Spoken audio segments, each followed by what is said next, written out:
And the words 8 Ball MJG is fresher than Colgate, deep in the Watergate. So, you know, and see, all politics is local. Do your thing. That's too loud for the blow dry? No. Do your thing. We had to, do your thing. Do your thing. Yeah. Again, we in the barber shop, man. They come with it. Blow drying, fans, debates, all that, you know. So anybody else got any input on what they feel about? They agree or disagree why this whole decision? Now, Daily, let me just say for the record some background information on Daily also. The city of Chicago. When Frank Sinatra said Chicago was this kind of town, he meant it, gangster. And Daily Sr. was accredited with even help putting John F. Kennedy in office. In fact, they referred to it as the Kingmaker. The president of Chicago, Daily, president's been in office 21 years. In fact, the same amount of time his father was in office. And Daily Sr. actually died while he was in office. And you think about that, 21 years, you got a whole generation, you got children in particular, but people who they grew up, all they know is Daily. A lot of people actually believe that's how it's supposed to go. Sunrise in the morning, dogs chase cats, cats chase dogs, and Daily the mail. And from whatever perspective you talk to from somebody in Chicago or this country, it depends on how they view, how Daily affected the city. Some people say he brought a lot of economic development to the city, but our position is he brought flower pots to the white folks and graveyards to the black folks. Some people talk about the whole thing about a lot of the jobs and how the skyline looks. We in our community, we come from, when we hear Daily, we think about the torture that went under his tenure. The torture that was implemented on the people like former lieutenant of Area 2 Violent Crimes, John Burge, we had electroshocked a lot of brothers, I'm sure sisters, on their sex organs on 39th of California, way out south. And torture to the extent that they talk about it in even in England, about the torture, about the handcuffing brothers to radiators and electroshocking their sex organs, placing typewriter bags over their head. All this went down in the tenure where Daily was the state's attorney. Daily was the state's attorney. And even former superintendent of police, Breezak, had brought proof to Daily saying about this torture that was going on in Chicago. So I know a lot of times they say he who wins the war writes the history. And right now, the same people that's been in play for a long time, and they will try to flip the script of water down history. And what has been particular about the Daily machine, and we refer to it as the machine, its ability to work out these Negroes in the city. In fact, George Bush, former United States president, had said that Daily was the most powerful mayor in the country. And he spent his birthday with Daily. And a lot of people say refer to Daily as a Democrat, but a lot of people say, again, he's a closet Republican. Because they ain't got no allegiance to that stuff, Democrat or Republican. In fact, Daly's son, Patrick Daly, is a registered Republican. They claim he's been up in the war fighting, but all this is setting his resume to come in and take the throne over, And Daly's daddy, Daily Sr., it was under his tenure in which my father, Chairman Fred, was assassinated December 4th, 1969. And under Daily Jr.'s tactic, under his tenure, which I was legally lynched. So, and I want to point something else out. That as soon as he announced he wasn't running, the first thing they started talking about on the news was his legacy. So they understand the importance of legacies, So that's something we all get, the legacies. And in fact, we think legacy is more important than your life, because they don't tell how long you'll be here. You have a certain amount of time to physically be here, but legacy serves as an example for future people dealing with life situations. And already I'm looking at the Sun Times, they got different people on here. Tom Dodd, who's the sheriff, James Meeks, a senator / preacher. And just for the record, hey, they say, man, get in on you, man, throw it, man. Ain't no cutting, man, get it to him in the raw right here. And I tell you, people say that they play the old speech of John Kennedy. They say church and state is divided. And this city here, we know everything is political, religion, everything.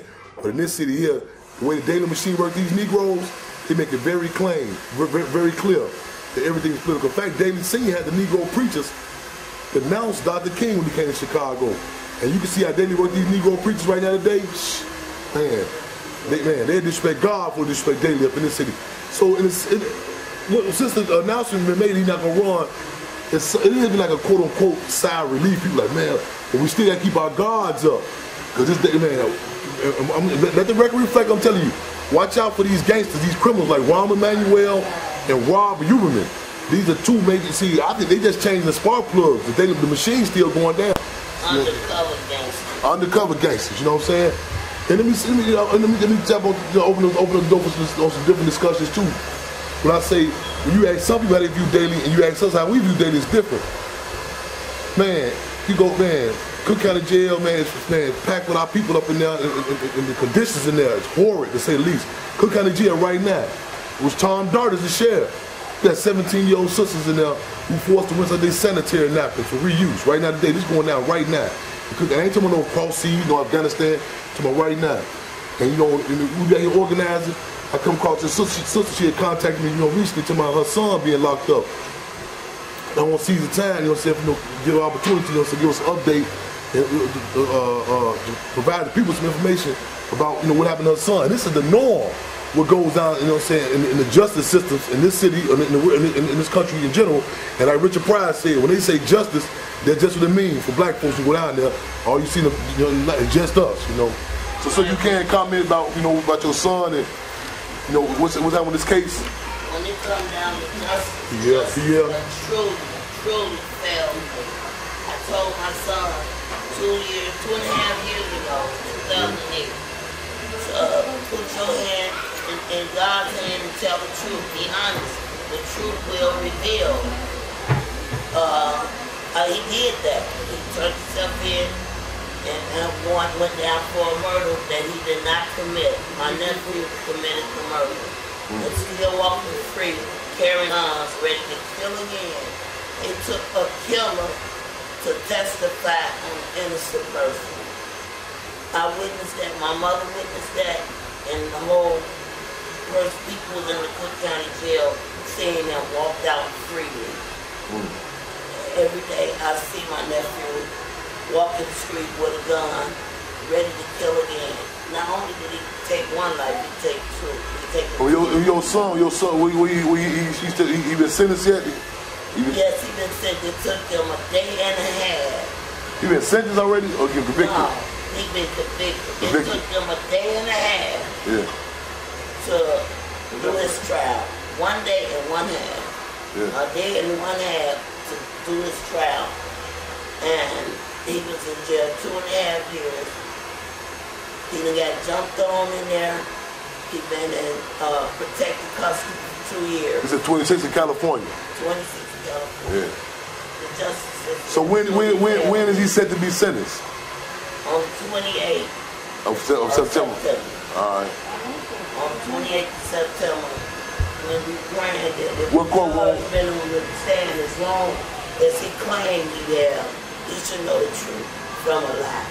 You say the nephew is the real killer. Is your nephew, that's your brother or sister's child? That's my brother's son. And your brother, what did he have to say about it? My brother brought him to court. He claimed he didn't know he was going to get on the stand and say that.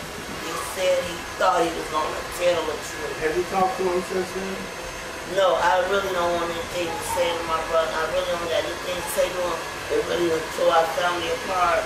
Because my mother, everyone in my family know the truth because my nephew told everybody he did. Is your mother still alive? Yes, my mother is still alive. She was there with me when if you're not able to talk to your brother, is your mother able to talk to him? No, he done hung up on my mother several times. Let me just intervene on one point on there. I don't want to sidetrack. Let me intervene on something real quick. You just brought something to my attention. A lot of times they talk about, you know, how to, you know, like we ain't got no, and I'm trying to say our people ain't got no family values and how we don't stick together. And I struggle with people because they just say, you know, like all we need is unity and so on and so, and just family to get together. But if you put any other people in these type of conditions, you'll be surprised at the type of responses that you'll get. On that Rob Blagojevich case, on that